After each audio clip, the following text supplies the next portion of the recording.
Dando continuidade às nossas dicas, dando sequência ao nosso estudo, aqui no nosso projeto SP88, vamos agora para uma dica que, ainda no artigo 5º, versa sobre os incisos 11 a 15, lá do capítulo referente ao estudo dos direitos e deveres individuais e coletivos. O inciso 11 consagra o famoso direito à inviolabilidade de domicílio. Vai dizer que a casa é asilo inviolável do indivíduo, nela ninguém podendo penetrar sem consentimento do morador, salvo em caso de flagrante delito ou desastre, ou para prestar socorro, ou durante o dia por determinação judicial. Bacana. Você tem, portanto, a regra é a inviolabilidade de domicílio. Ou seja, você tem que ninguém entra na casa alheia sem autorização. Excepcionalmente, você vai ter aí 3 hipóteses consagradas pela Constituição: flagrante delito, desastre, socorro. Essas, independentemente do horário, dia, noite ou madrugada, e uma última hipótese, que é a quarta, por determinação judicial. E essa somente durante o dia. Durante o dia, por determinação judicial. Bom, o que nós temos aqui? Primeiro, lembrar que quando se diz durante o dia, a Constituição ela não especificou o que se entende por dia. A doutrina diverge, alguns adotam o critério físico astronômico, da aurora ao crepúsculo, do amanhecer ao anoitecer, outros se valem da nova lei de abuso de autoridade, que menciona que dia é o período compreendido entre as 5 horas da manhã e as 21 horas, porém não só na prática, como também naquilo que a gente vem observando das bancas examinadoras, prevalece aquele critério tradicional. Por todos aqui, o meu querido mestre, professor e amigo Dirley da Cunha Júnior, em cuja obra se encontra o parâmetro de 6 às 18 horas. Esse é um parâmetro que a gente vem adotando com certa segurança nas provas e concursos, a não ser que o examinador faça referência a algum diploma específico, como mencionei, a nova lei de abuso de autoridade, que fala que dia é o período compreendido entre as 5 e as 21 horas. Portanto, em termos indiretos, ela diz isso, não diz diretamente, mas indiretamente você consegue extrair essa ideia. Além disso, compreende-se que casa não é só aquele conceito lá de domicílio do Código Civil, o local onde a pessoa mantém residência com ânimos definitivo, é dizer, com intenção de morar. A casa aqui é compreendida numa perspectiva ampla, como qualquer compartimento de habitação individual ou coletiva reservado ao público externo.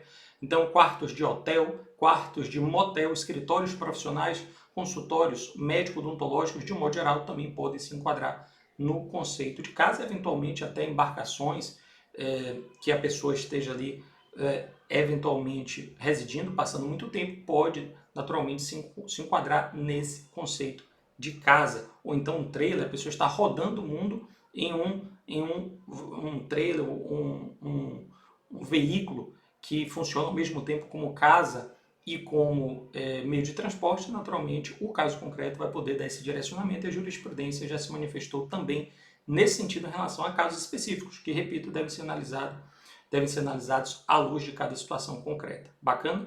Então nós temos que a regra é a inviolabilidade, mas excepcionalmente nós temos essas situações aí: flagrante delito, desastre e socorro a qualquer hora do dia, da noite ou da madrugada, e por ordem judicial durante o dia, com todos esses desdobramentos que aqui fizemos sobre o que se entende por casa, sobre o que se entende por dia. Bacana? No inciso 12 você tem também o outro inviolabilidade, só que agora ele vai dizer que é inviolável o sigilo das correspondências, das comunicações telegráficas, de dados e das comunicações telefônicas.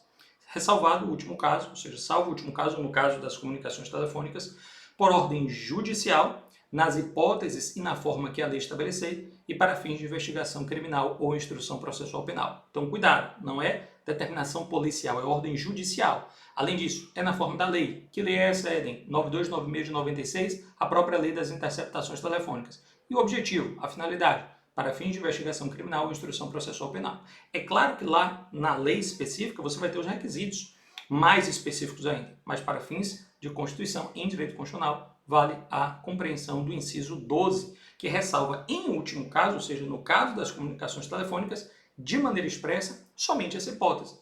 Agora veja, embora a Constituição não tenha ressalvado expressamente os outros tipos de comunicação, a jurisprudência do Supremo Tribunal Federal também já afastou, já mitigou, já relativizou, como, por exemplo, as comunicações por meio de correspondências em relação àqueles detentos com alto grau de periculosidade no âmbito dos presídios. Isso também é relativizado, muito embora não tenha aparecido expressamente previsto no texto constitucional. Bacana? Então é preciso apenas dialogar o texto da Constituição com a realidade prática à luz da jurisprudência do pretório excelso.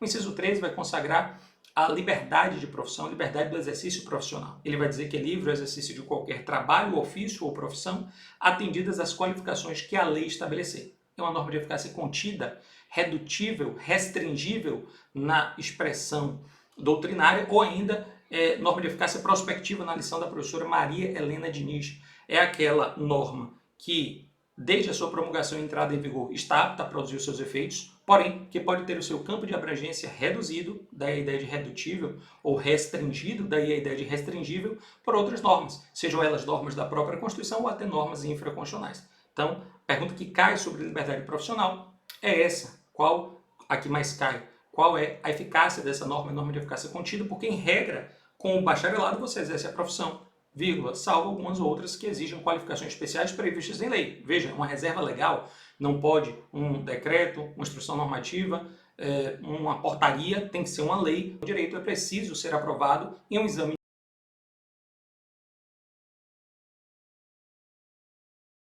de ordem nacionalmente unificado. Bacana? O inciso 14 vai dizer que é assegurado a todos o acesso à informação e resguardado o sigilo da fonte quando necessário ao exercício profissional. Naturalmente, você tem advogados, psicólogos, autoridades religiosas que têm, portanto, resguardado esse sigilo, mas você tem aqui também que, se a informação for de caráter pessoal e ela for cerceada, você pode se valer do habeas data, desde que tenha havido recusa no fornecimento dessas informações em respeito à súmula 2 do Superior Tribunal de Justiça. A súmula 2 do STJ, o Tribunal de Cidadania, traz essa condicionante como se fosse uma condição especial da ação de habeas data, prévia recusa, comprovação da recusa da autoridade administrativa em fornecer ou retificar os seus dados e informações de caráter pessoal. Bacana? E por fim o inciso 15. Sai de informação, que é direito, cuja garantia é o habeas data, instrumento de proteção, e passa para a locomoção, que também é direito, cujo instrumento de garantia, tutela, segurança e efetivação agora é o habeas corpus.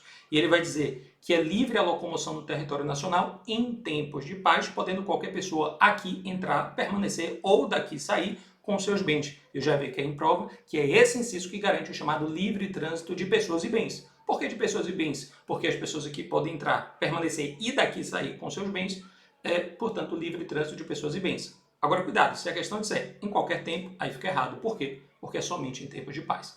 Bacana? Fechamos aqui mais uma dica de um grupo de incisos do artigo 5º, do inciso 11 até o inciso 15. Bons estudos e até a próxima dica. Um abraço.